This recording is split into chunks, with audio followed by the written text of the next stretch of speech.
బ్రహ్మమానసపుత్రులలో కశ్యప ప్రజాపతి కూడా ఉన్నాడు. కశ్యప ప్రజాపతి మహాతపస్సంపన్నుడు. కశ్యపుడికి అనేక మంది భార్యలుంటే వాళ్ళలో దితి అదితి అని కూడా ఇద్దరు ఉన్నారు. అదితి గర్భంలో పుట్టిన వాళ్ళంతా దేవతలు, దితి గర్భంలో పుట్టిన వాళ్ళంతా రాక్షసులు. ఎందుకు దితి గర్భంలో రాక్షసులు పుట్టారు, ఎందుకు అదితి గర్భంలో దేవతలు పుట్టారు అంటే, ఒకనాడు కశ్యప ప్రజాపతి వీడు బ్రహ్మమానసపుత్రుడిగానే పుట్టాడు. బ్రహ్మదేవుడు ఎప్పుడైతే సృష్టి చేయాలని అనుకున్నాడో ఈ స్వయంభూమనుతో పాటు అనేక మందిని ఇట్లా తను అనుకొని పుట్టించాడు. అలా పుట్టించిన వాళ్ళందరినీ ప్రజాపతులు అని అన్నారు. ఈ ప్రజాపతులే ఈ లోకంలో అనేక సంతానాలను పొందారు. అలా ఈ కశ్యప ప్రజాపతి దితి అతిథి అని ఇద్దరు ముఖ్య భార్యలుంటే అతిథికి అనేక మంది సంతానం కలిగింది.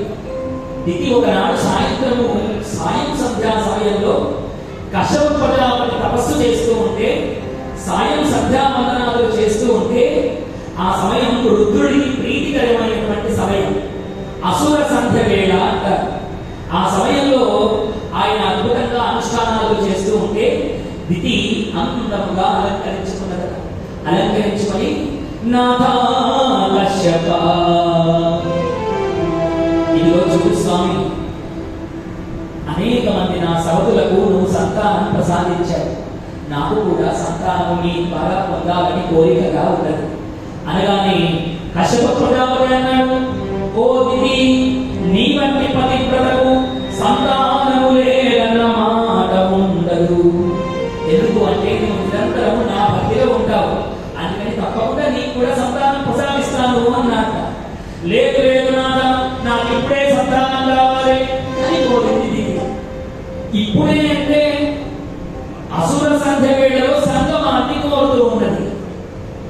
ఎప్పుడైతే అసుర సంధ్య వేళలో సంగమాన్ని కోరుతూ ఉన్నదో కశ్యపుడు అన్నాడట, దితి, ఇది రుద్రునకు ప్రీతికరమైన సమయము. ఈ సమయంలో ఆకాశ మార్గంలో శివగణముల చేత పరమాత్మ తిరుగుతూ ఉంటాడు. ఎవరైతే ఆయనకు ఇష్టమైన సమయంలో చేయకూడని తప్పును ఎవరైతే చేస్తాడో రుద్రుడి యొక్క ఆగ్రహానికి లోనవుతాడు. కాబట్టి ఇది ఈ సమయంలో సంగమం కుదరదు, తప్పనిసరిగా నీకు సంతానం ప్రసాదిస్తాను అన్నాడు.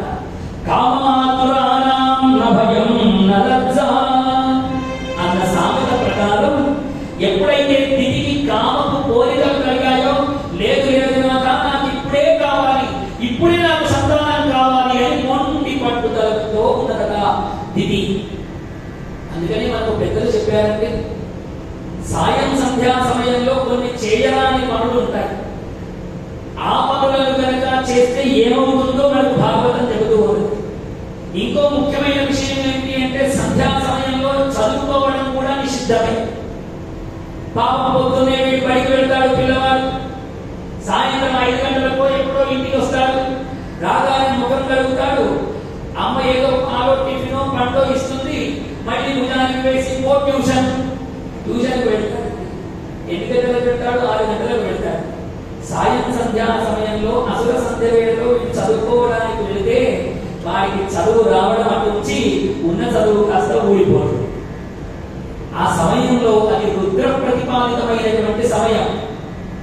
ఎప్పుడు చదవాలో అప్పుడే చదవాలి, ఎప్పుడు ఏ పని చేయాలో అప్పుడు మాత్రమే ఆ పనిని ఆచరించాలని మనకు శాస్త్రం చెప్పింది. అలా దితికి ఎంత చెప్పినా వినకుండా, లేదు నాథా, లేదు లేదు, నాకు ఇప్పుడే కోరిక తీర్చు అని బాగా అంపు పట్టుతో కూర్చుంటే కశ్యపుడు అన్నట్టు, దితి, ఈ సమయంలో కనుక సంగమించావా నీ కడుపున పరమ దుర్మార్గుడు పుడతాడు, చాలా జాగ్రత్తగా వెళ్తుంది. వద్దు దితి, ఇది సరి అయిన సమయం కాదు అన్నాడు కశ్యపుడు. లేదంటే లేదు, ఇప్పుడే సంగమించవలే, ఎంత వద్దంటే అంత కోరుకుంటోంది.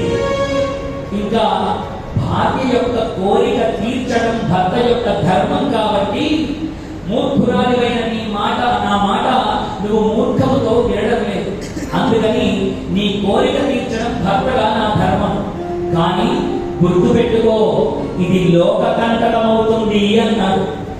అయినా పర్వాలేదు అన్నది భర్తతో సుఖించింది.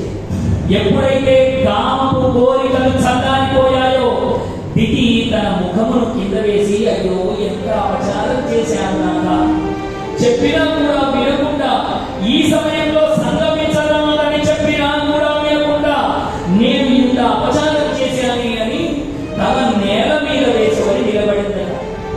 ఇప్పుడు ఏం చేస్తే ఏం లాభం దితి? నేను వద్దన్నా వినకుండా సంగమం అని కోరాను. జరిగిన తర్వాత ఇప్పుడు నీకు ప్రాయశ్చిత్తపడుతూ ఉన్నావు.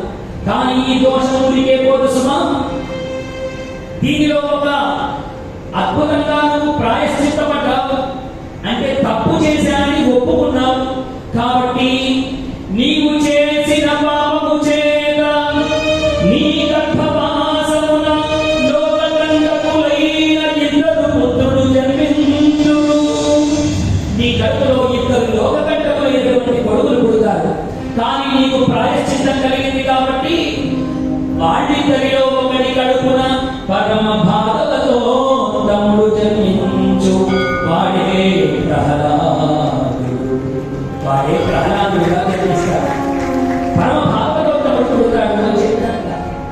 చూడండి, ఏ తల్లిదండ్రులకైనా కొడుకుల మీద ఉన్న ప్రేమ కంటే వారికి పెళ్ళైన తర్వాత బిడ్డో కొడుకో కొడితే అసలు కంటే వడ్డీ మీద ప్రీతి కదా.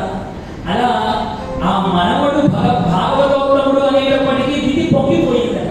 ఆ పోనీలే, నా కొడుకులు కంటకులైనా మనవడు మంచివాడు కదా అని మనసులో అనుకున్నా. దిది నీ కుమారులలో కంటకులై వాళ్ళు పరమాత్మ చేతిలో హంతమోదించబడతారు, దేవుడి చేతిలోనే మరణిస్తారు అన్నారు. అనగానే దిది ఇంకా ఆనందపడిపోయిందట. ఎందుకో తెలుసా? దుర్మార్గులైన కొడుకులు కంటే కన్నాను, కానీ వాళ్ళిద్దరూ బ్రాహ్మణి శాపము చేత మరణించరు అన్న మాట నాకు సుఖాన్ని ఇచ్చింది. దేవుడి శాపము చేత మరణిస్తారు అనేటువంటిది పర్వాలేదు, భగవంతుడి చేతిలో మరణించడం కంటే ఏం కావాలి అనుకున్నదా. ఎందుకో తెలుసా? బ్రాహ్మణ శాపం కలిగితే ఏమవుతుంది అంటే కృష్ణ పరమాత్మ యొక్క దశమ స్కంధంలో ఆ పరమాత్మ యాదవ కులమే సర్వనాశనం అయిపోయింది. కులనాశనమే జరుగుతుందట బ్రాహ్మణ శాపం జరిగితే. అదంతా మనకు ముందు భాగవతంలో వస్తుంది. జయ గోపాల కృష్ణ భగవానికి.